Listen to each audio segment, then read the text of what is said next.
มี FC คนหนึงถามว่าอายุบ่ฮอด60 ปี50 ปีเจ้าฮับได้ไทบ่แต่ FC ถามบ่ตาว่าอายุผมบ่ฮอด50 ปีถามเบิ่งเซาแก้วเพิ่นฮับได้บ่เซาแก้วตอบว่าได้เนาะอ๋อเว้าแท้เนาะบ่แม่นน้องสร้างคอนเทนต์เนาะก็คือบอมตาก็เว้าความจริงทุกคนน้องก็บ่ได้เว้าตัวเด้อพี่น้องเพราะว่าตอนนั้นก็น้องเอาผัวอายุรุ่นน้อยๆก็อยู่นำกันบ่ได้ตอนนี้ก็เลี้ยงลูกคนเดียวมื้อนี้บอมตาก็รู้สึกดีใจหลายมีผู้ใหญ่ใจดีน่าสงสารน่าเอ็นดูน้องเพราะน้องก็เป็น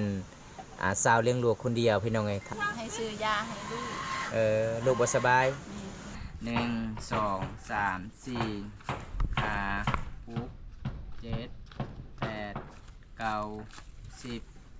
11 12 13อ้าว13 ล้านกีบใจผู้ใหญ่ใจดีเด้อจากฟังไทยขอให้อายอยู่ดีมีแฮงค่ะอายเดินทางค่ะอายเดินทางป้าทุกคนเลยเฮามาเมื่อนี้ถึงงานเฮา2 คนเพื่อนให้ผู้ละ50,000 กีบการเดินทางขณะบอมตาบ่ได้ขอทุกคนบ่ได้สร้างคอนเทนต์นี่เป็นเรื่องจริงนะทุกคนเด้น้องให้แท้บ่น้องเจ้าให้แท้ข่อยสิเอาเด้โดยเจ้าอย่าให้เด้น้องข่อยเห็นน้องได้เงินครั้งแรกๆเลยก็เลยน้องตื่นเต้นเนาะน้องก็บ่ได้ไปเฮ็ดงานทุกคนอันนี้เฮากับทีมงานบ่ได้เอาเด้น้องเด้อเฮาก็เงินคำซ้ำแก้วกับบ่มีอยากซอยน้องผู้ใหญ่ใจดีซอยก็คือเฮาก็ดีใจนำน้องหลายๆขอให้น้องซื้อยาให้ลูกชายเด้อค่อยให้อายเลย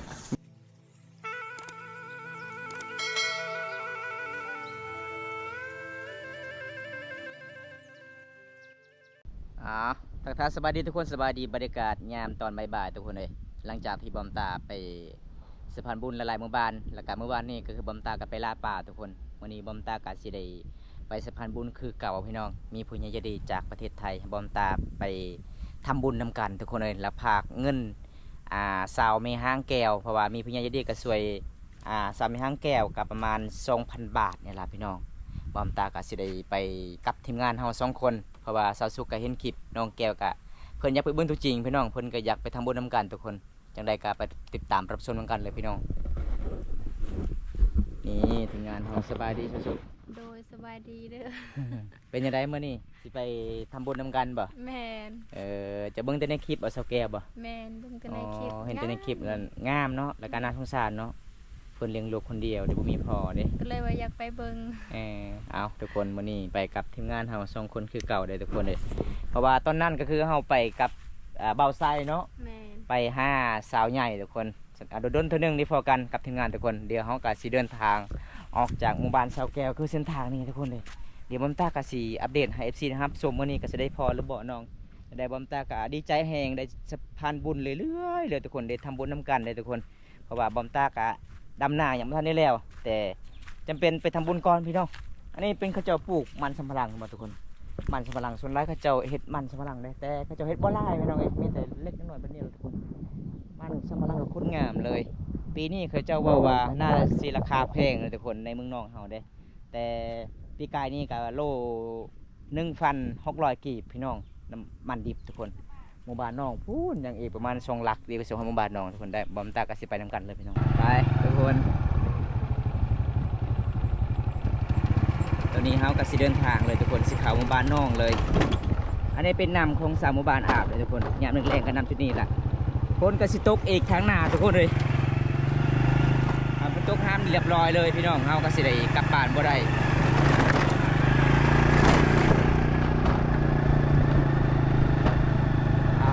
ฝนสิตกเลยเอาไปเจ้าแซงไปเรียบร้อยเสียงรถกระดังกระตั้งตึ้งท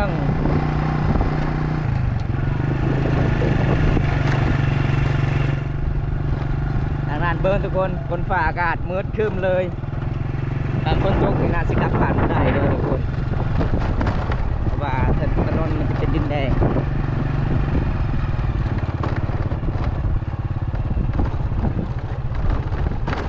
เดี๋ยวอันตาก็สิได้เข้าหมู่บ้านน้องก่อน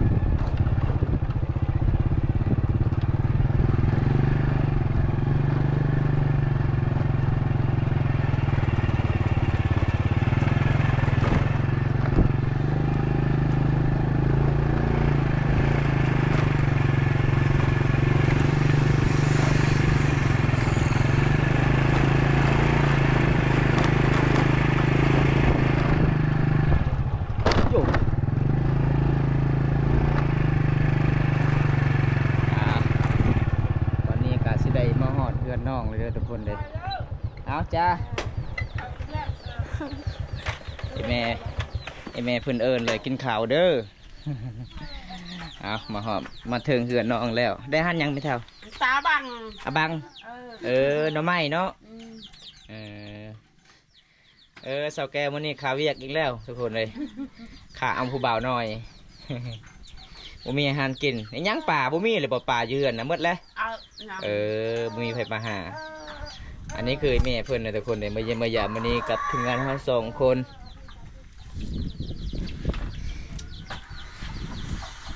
เฮ็ดยังอยู่พุ่นสแกวเฮ็ดยังอยู่พุ่นน่ะจะเฮ็ดยังจะเผาลูกเจ้าอ่ะ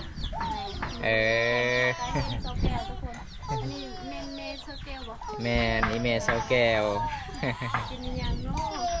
ตาบังจะหาบ้างน้ำไม้ไผ่เนาะไม่เท่าเนาะน้ำไม้ไหลบ่มีน้ำไม้ไหลบ่กินแต่น้ำไม้ไผ่ทุกคนอันนี้ผู้ได้นี่ร้านพี่น้องวันนี้เราก็จะได้มาหอดเฮือนเสาแก้วแล้วเป็นสะพานบุญให้ผู้ใหญ่ใจดีจากประเทศไทยโอ้ไวเนาะอายจะเฮ็ดเฮือนเนาะ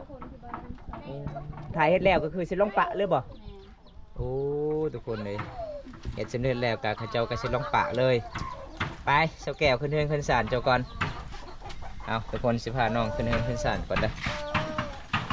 โอ้มามื้อนี้แต่งตัวงามเนาะบ่ได้แต่งตัวบ่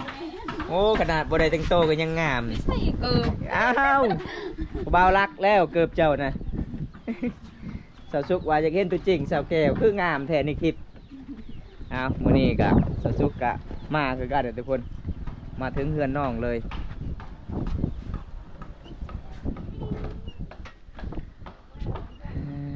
อ้าวมาหอดจะถึงเฮือนน้องเลยใครมาเยี่ยมมายามเจ้าวันนี้นะฮะโบฮูซื้อบ่เอ้าคือเขาหูจักเจ้ากระเบื้องในคลิปกระเบื้องในคลิปบาบุมตาเขาก็เลยมาหาเนาะโอ้ ได้รอบวะผู้บ่าว2 คนนะ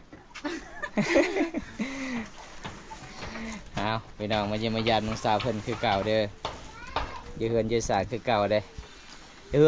อนน้องมีแต่หน่อไม้ไฟปักใหญ่ๆทุกคนเลยผู้ได้ไปหาหน่อไม้สาวแก้วเจ้าไอแม่ปะเอานั่งลองนั่งลินก่อนลินกับน้องก่อนทุกคนเลยวันนี้กะคิดว่าน้องบ่ได้อยู่บ้านเลยเอากลับไปแบบเดินทางกะสิลยากแน่ทุกคนเพราะว่ายามฝนตกห้ามแน่เป็นยังไงไอมาหอมนี่กินข้าวกินน้ำเลยวันน้องแก้วย่างเนาะก็คือมี FC คนหนึงถามว่าน้องก็คือเว้าเรื่องจริงบ่หรือเว้าเรื่องเล่นเว้าแท้เนาะบ่แม่นน้องสร้างคอนเทนต์เนาะก็คือบอมตากับเว้าความจริงทุกคนน้องก็บ่ได้เว้าตัวเด้อพี่น้องเพราะว่าตอนนั้นก็น้องเอาผัวอายุรุ่นน้อยๆก็อยู่นำกันบ่ได้ตอนนี้ก็เลี้ยงลูกคนเดียวมื้อนี้บอมตาก็รู้สึกดีใจหลายมีผู้ใหญ่ใจดีน่าสงสารน่าเอ็นดูน้องเพราะน้องก็เป็นสาวเลี้ยงลูกคนเดียวพี่น้องไงถ้าลูกใหญ่เพิ่นก็สิเฮ็ดการกันได้เพิ่นว่าเฮ็ดงานบ่แม่นเฮ็ดการ ได้เงินมาแต่ไสเจ้าซื้อเสื้อเจ้าคืองามแท้นะรับจ้างเขาไปรับจ้างบ่ที่ให้ไปใจทางนั้นโอ้แม่นเลยเนาะ เพิ่นว่าตอนนั้นไปเฮ็ดงานก็คือมีแต่ให้ผู้บ่าวได้พี่น้องได้เงินได้ค่ำก็แบ่งกันใส่ได้บัดเอากันแล้วกับผู้บ่าวบ่ได้หักบ่ได้แพงเลยพี่น้องเอ้ยแต่หมู่บ้านเจ้าสัญญาณดีเนาะขนาดบริทากระแปงไงมามันยังงามเลยทุกคนสาวสุกว่าจากเบิ้งเจ้าตัวจริงนี่แหละสาวแก้วชื่อเลยบ่ขนาดเฟินได้ลูกคนหนึ่งยังงามเลยงามเป็นธรรมศาสตร์เลยได้งามปันได้ได้งามปันได้หมู่บ้านเจ้ามีปลาขยองเฉพาะงามแล้วอยู่เสร็จแล้วน้องกินปลาขยองเบาๆนะสายยามอยู่เฮือนบ่ไปเห็นงานแล้วไปงานอยู่ไสอยู่สวนกล้วยอยู่สวนกล้วยอยู่บ้านนรงพี่โอ้มีหลายคนไปเห็นงานอยู่สวนกล้วยผู้สาวหลายคนทุกคนเอาจังไรเขาก็สิได้มอบเงินให้น้องเลยน้องฮู้ว่าผู้ใหญ่ใจดีจากประเทศใดให้เจ้านะบ่ฮู้เลยบ่เจ้าบ่ได้ถามเลยบ่พี่น้องเอ้ยเขาว่าจังได๋เขาว่าจังได๋เขาว่านะเขาว่าให้เงินให้ซื้อยาให้ลูกลูกบ่สบายจะดีเลยเนาะแต่ว่า เราสัตว์เสียงก็ได้ยินลูกค่อยให้ จะบอกว่าลูกบ่สบายก็เลยเพิ่นก็สงสารโอ้ผมตาก็ดีใจนำน้องหลายๆทุกคนมีผู้ใหญ่ใจดีแล้วก็ผู้ใหญ่ใจบุญจากประเทศไทยพี่น้องแล้วก็สงสารน้องช่วยน้องซื้อยาให้ลูกชายเพิ่นได้ลูกเจ้าตอนนี้ก็ยังหายตลอดเนาะบ่มีบ่มีเงินซื้อยาเลยบ่เนาะโอ้น้องว่าบ่มีเงินซื้อยาทุกคนเอาจังได๋เฮาก็สิได้มอบให้น้องเลยทุกคนสบายดี F1 ทุกคนเลยสบายดี FC เก่า FC ใหม่บอมตาแล้วก็ FC ซาสุกมื้อนี้เฮาก็สิได้มาฮอดจดถึงเฮือนน้องแล้วทุกคนเลยเป็นยังไงซาสุกบอมตาคืออยู่บ่ครูบ่ คือ เหมาะสมกันเลยแม่น หยอกกันเลยพี่น้องเลยทำบ่ได้หยอกบ่ได้หัวกับเอาหัวกับบ่มีลูกทุกคนมื้อนี้เฮาก็รู้สึกดีใจหลายพี่น้องไปสะบันบุญให้ผู้ใหญ่ใจดีจากประเทศไทยได้มอบเงินให้น้องช่วยน้องซื้อยาให้ลูกชายเพิ่นบ่สบายทุกคนอันนี้ก็คือเป็นจำนวนเงินผู้ใหญ่ใจดีฝากมาก็ประมาณ 2,200 บาทแล้วก็เขาเจ้าหักทางห้านแน่ทุกคนยังเหลือก็ประมาณ1,300,000ทุกคนเงินที่บอมตามมาฮอดจดถึงนี่คือน้องแล้วก็ไปมอบให้น้องเลยมื้อนี้1 2 3 4 5 6 7 8 9 10 11 12 13อ้าว13 ล้านกีบ ล้าน3นี่น้องเด้อขอบใจผู้ใหญ่ใจดีทั้งพุ่นเลย ขอบใจผู้ใหญ่ใจดีเด้อ จากพังไทย จากฟังไทย ขอให้อายอยู่ดีมีแห้ง ขอให้อายอยู่ดีมีแฮง ขอให้อายให้ร่ำให้รวย ขอให้อายให้ร่ำให้รวย ขอให้อายุมันคนยืน ขอให้อายุอันนั้น อยู่มันคนเดียว คนยืน แต่นี้ต่อไป จะมีต่อไป ขอให้อายได้เงิน ขอให้อายได้เงิน กลับคืน กลับคืน ลอยเท่าพันเท่าเด้อ ร้อยเท่าพันเท่าเด้อ เป็นยังไงรู้สึกดีใจบ่เนาะ ดีใจ บ่คัดคิดเลยว่าจะได้เงินหลายปานนี้บ่โอ้จังใดก็สู้ๆเลยน้องเด้อ โดย อันนี้หลังจากเรื่องเงินซื้อยาแล้วก็ซื้อเสื้อทรงให้ลูกชายด้วยน้องเด้อ โดย เพราะว่า FC กันละหลายคนเป็นห่วงเจ้าได้เขาคอมเมนต์ในคลิปโอ้ก็ว่าสงสารเลยสาวแก่ยังเด็กเลย แต่เป็นหยังคือชีวิตน้องเป็นแบบนี้น้องก็คือเป็นคนที่ใจดีเนาะใจดีสุดท้ายเอาพัวแล้วก็พัวบ่ฮับเอาแพงทุกคนน้องก็เลยกลับมาเกิดลูกอยู่นี่เมื่อนั้นเขาก็ยังถามสาวหมึกมันตะกอจะฮู้บ่เราฮู้จักเจ้าได้เราฮู้จักเมิดเกี่ยวกับเวลาเจ้าเอาพัวเราก็ฮู้จักเมิดเวลาเจ้าเลิกกับพัวเราก็ฮู้จักเมิดเราว่าสาวแก้วนี่เอาพัวแล้วก็คือแล้วก็เกิดลูกอยู่เฮือนพ่อแม่เราเว้านะ โอ้โห เจ้าบ่ฮู้บ่เราฮู้จักมั้งเจ้าเราว่าโอ้สาวแก้วบันเทเขาฮู้แล้วว่าก็คือข่อยก็ถามก็คือละสาวหมึกก็คือตอบแบบเจ้าบอกข่อยเด้เป็นความจริงเลยคือกันเลย อันนี้เป็นเรื่องจริงนะทุกคนไม่แม่นเขาสร้างคอนเทนต์นี่พี่น้องน้องก็เป็นลูกสาวเดี่ยวในเฮือนหลังนี้ทุกคนเพราะว่าอายเพิ่นก็สิเอาครัวก็สิต้องฝากเลยทุกคนฮะจะบอกหยังอีหยังจะบอกเอ้ย เจาะต้นไม้ได้ เจาะตะมอยเด้อเพิ่นว่าเอาแขกให้เอาน้ำให้แขกกินนะทุกคนมื้อนี้ก็คือบอมตากับบุ้มยังหลายสิพาย FC ที่รับชมผู้ใดรับชมคลิปนี้แล้วก็ขอให้อยู่ดีมีแฮงเด้อพี่น้องบอมตาก็ขอบคุณอีกทีนึงผู้ใหญ่ดีจากประเทศไทยขอให้อ้ายอยู่ดีมีแฮงขอให้ร่ำให้รวยปรารถนาสิ่งใดขอให้ได้สิ่งนั้นพี่น้องบอมตาก็รู้สึกดีใจหลายได้ทำบุญนำกันเลยพี่น้องอีหยังแซวแก้ว ค่ะอายเดินทางมา ค่ะอ้ายเดินทาง โดย ป้าทุกคนเลยเฮามาเมื่อนี้ถึงงานเฮา2คนเพื่อนให้ผู้ละ50,000กีบการเดินทางขณะบอมตาบริคอทุกคนบริสร้างคอนเทนต์นี่เป็นเรื่องจริงนะทุกคนเด้น้องให้แถบ่น้องเจ้าให้แถข่อยสิเอาเด้ โดย อีเล่บ่เจ้าน้อยเจ้าให้ค่อย เจ้าอย่าให้เด้น้องค่อยเห็นน้องได้เงินครั้งแรกๆเลยก็เลยน้องตื่นเต้นเนาะน้องก็บ่ได้ไปเฮ็ดงานทุกคน อันนี้เฮากลับถึงงานบ่ได้เอาเด้น้องเด้อเฮาก็เงินคำซ้ำแก้วก็บ่มีอยากซอยน้องผู้ใหญ่จะดีซอยก็คือเฮาก็ดีใจนำน้องหลายๆขอให้น้องซื้อยาให้ลูกชายเด้อ ค่อยให้อายเลย บ่อายบ่เอา บ่เอา เจ้าสิเลือกคันท่าอายเอาคืออายก็บ่ได้มาอีกเฮือนเจ้า เอาคันให้อายมาอีกต่อไปเอาโลดเงินนี่อายก็บ่มีเงินแต่อายก็มีน้ำจิตน้ำใจอยากซอยเจ้าอายก็ดีใจหลายๆโอกาสหน้าให้เจ้ามีเงินหลายๆก่อนเอาพัวก่อนถ้าอายมาเฮือนเจ้าก็สิย่อผักข้าวให้กินก็ได้ โดย เอาทุกคน เห็นวัวกิน น้องใจดีแห้งเลยเด้อพี่น้องมื้อนี้ก็คือบ่ฝันเลยว่าน้องใจดีฮอดปานนี้ บอมตาก็รู้สึกดีใจหลายเพราะว่าเห็นน้องก็สงสารน้องก็หาเงินหาคำก็บ่เป็นทุกคนเวลาเฮาบ่เอาน้องก็จนน้ำตาสิไหลเด้อทุกคน มาซื้อยาให้ลูกด้วยน้องเด้ออายเป็นห่วงถ้ามีผู้ใหญ่ใจะดีอยากซอยน้องก็คือติดต่อทางอายอีกอายก็สิไปสะพานบุญต่ออายเป็นกำลังใจให้สู้ๆก็คือน้องเป็นคนใจดีทุกคนเลยต่อไปก็ขอให้น้องได้คนที่ดีฮักดูแลน้องได้ทุกคน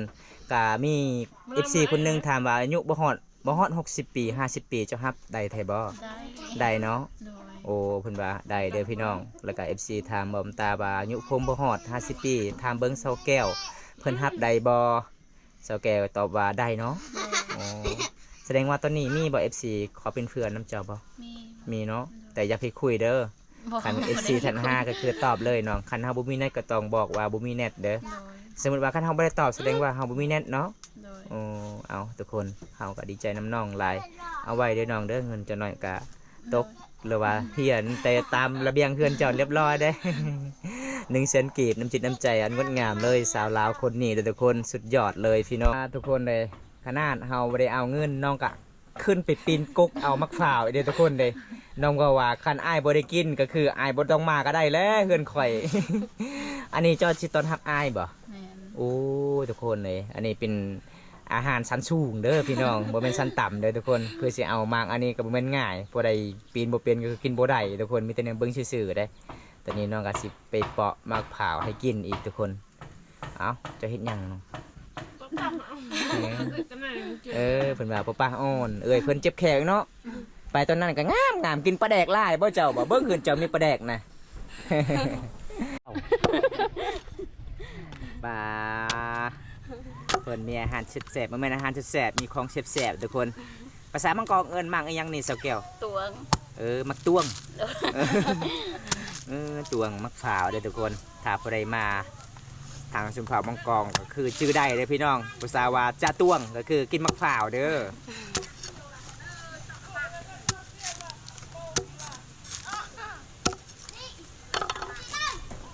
คันสิซื้อนี่ก็หน่วย 10,000 กีบแล้วเนาะ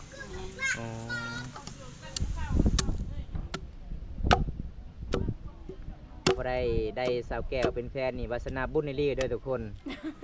ใจดีแห้งเด้อทุกคนเนี่ยบอมตาไปยินไปยามเนี่ยพี่น้องน้องว่าวันนี้ก็มีทีมงานอีกคนนึง2 คนไปยินไปยามเพิ่นว่าค่อยบ่ฮู้ชื่อเลยจักชื่อนี่ใด จักเข้ามาแต่บ้านใดเพิ่นว่าบ่ฮู้อีหยังเลย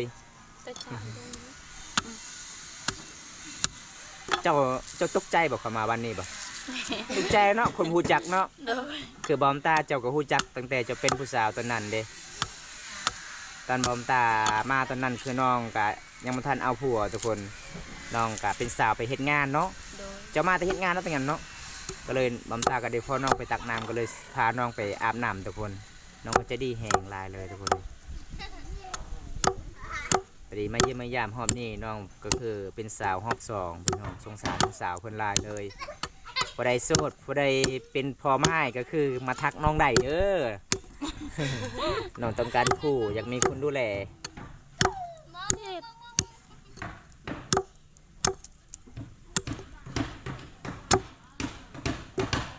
มีน้ำตาลใส่แซ่บเนาะ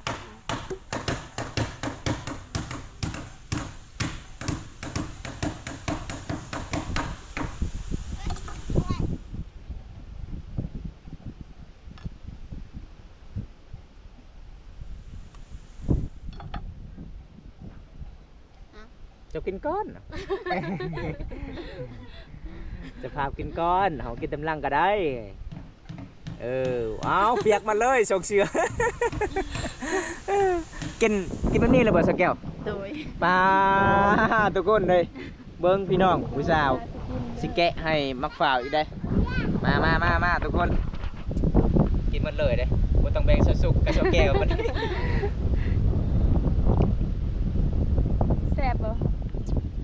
มาเด้ออะไรจับอะไรตวง เปิดวีนแล้วมาแก้วนี่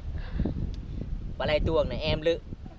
แอมอร่อยหวานมักฝ่าวบ่ได้อยากกินมักฝ่าวมาหาบ้านสาวแก้วทุกคนเลยเอาแบ่งกันกิน ข่อยบ่อยากกิน บ่กินบ่เอ้าสแกวผู้เดียวค่อย กินน้ำ ตาทองต่อย ตาทองค่อยแตกนี่เจ้าสิรับประกันได้ พี่น้องเอ้ยกินของมังฝาวเซาแก้วก็สิปรับใหม่เซาแก้วอีก มันบ่ได้เด้พี่น้องหยอกน้องก่อนพี่น้องมาจัดตวงบนโต๊ะพี่น้องไว้เนาะแบบเดียวบอมตากินเนาะ หมดคือกันเด้เอานะแม่นั่นน่ะปลา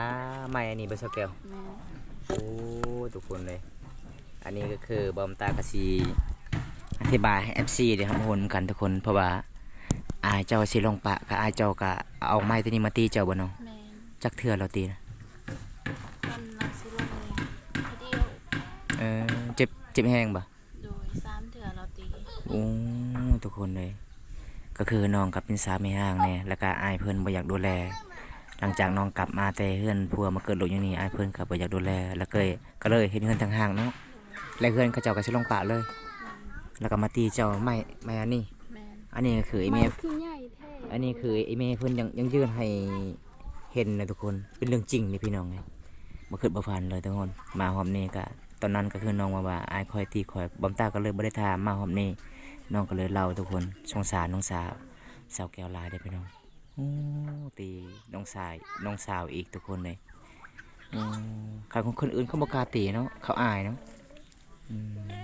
อายข่อยบ่ดี ตอน แต่ว่า อาย มัน คอยตี เจ้าให้บ่ แม่นแต่ว่าเอื้อยคอยนะหัว เอ้ยไผ่จ้ะนะ เฮ็ดคือบ่รู้สึกอีหยังมีแต่อีดา อันนี้ก็คือสาเหตุที่น้องเล่าด้วยทุกคนเป็นการสงสารของน้องวิถีชีวิตน้องทุกคนหลังจากน้องกลับมาเฮือนในพ่อแม่เป็นสามีห่างอายเพิ่นก็บ่อยากเห็น ตอนนี้ก็คือเจ้ามีอาจักคน 2 คนผู้หนึงก็คือฮักเจ้าบ่ แม่น ผู้หนึงก็คือหลังจากเอาเมีย6 เดือนก็สิลงปะพ่อแม่เลยชวนเจ้ากับเราตีเนาะเราบ่ฮักบ่แพงเลยเนาะ เนาะตั้งแต่คอยเป็นสาว โอ้ เราตีตลอด ตีตลอดเลย ตอนเอื้อยคอยผู้เสียชีวิตทันยังบ่ทัน แสดงว่าเจ้าเป็นลูกชาวลาวบ่ แม่น อ๋อทุก เอื้ ค อย นเลย คอยผู้นั้นเราตีตลอดผัดเอาครัวใดดีแบบว่าเอื้อยคอยนะอยู่เฮือนพัวกับมีเงินมีอีหยังแน่ก็เขาหักเขาแพงอีก นี่นั่นเอง ตอนเป็นสาวก็เขาให้ เขาให้ตลอดโอ้ทุกคนเลยอันนี้เป็นเรื่องจริงเลยพี่น้องน้องเราเรื่องราววิถีชีวิตน้องการน่าสงสารแห้งหลายเลยทุกคนน้องให้บอมตา1 เซนกีบบอมตาก็บ่ได้เอาก็เพราะว่าบอมตาก็ได้ยินพี่น้องเล่าอายเพิ่นก็บ่อยากเห็นน้องเพิ่นอีกทุกคนเลยก็เลยเฮ็ดเฮือนทางห่างเนาะ โดย อ๋อเอาจังได๋ก็สู้ๆเด้อสแกลเด้อ โดย อายเป็นกำลังใจให้ก็คือถ้ามี FC อยากมีคนดูแลเฮาก็ต้องสิไปอยู่เลยเนาะไปอยู่นำเขาเนาะเพราะว่าอยู่บ้านก็คืออายก็บ่ทักบ่ได้แพงเด้มีแต่มีเงินมีคำก็ฝากให้พ่อแม่ซื้อข้าวซื้อเกลือนี่แหละเพราะว่าค่อยเห็นเจ้าแล้วก็เจ้าเล่ามื้อนั้นค่อยเวลาจะตำส้มเกลือปิ้งนัวก็บ่มีเนาะเพิ่นเจ้าเนาะปกติก็มีเนาะแต่เอ้ยไผจะเสียงไว้อยู่ห้องนอนหมด โดย โอ้ทุกคนบอมตากะกู้แลพี่น้องสาเหตุที่น้องเราแต่บอมตาไปซื้อข้าวปุ้นให้น้องตำทุกคนแต่บอมตากับบ่ปากบ่เว้าตอนนั้นมื้อนี้บอมตาอธิบายให้ FC ได้ครับบ่ฮู้นำกันพี่น้องบอมตาก็สิได้ปิดคลิปสำนี้ก่อนเด้อทุกคนพอได้รับชมคลิปนี้แล้วก็ขอให้อยู่ดีมีแรงพี่น้องเอ้ยพอได้สงสารน้องหรือว่าเอ็นดูน้องก็สามารถทักหาน้องได้ถ้าพอได้อยากจีบน้องก็สามารถทักหาน้องได้เนาะ โดย ชื่อว่าน้องแก้ว สาวแก้ว สาวแก้วเนาะภาษาลาวเนาะอีกยัง3 เดือนบอมตาก็สิเปลี่ยนเฟซหรือว่าสิตั้งเฟซใหม่ทุกคนเปลี่ยนชื่อใหม่เนาะ โดย ตั้งเป็นภาษาไทยทุกคนคลิปนี้ก็จบเพียงเท่านี้ก่อนคลิปหน้าพบกันใหม่ขอกล่าวคำว่าสบายดีเด้อสาวแก้วบ๊ายบาย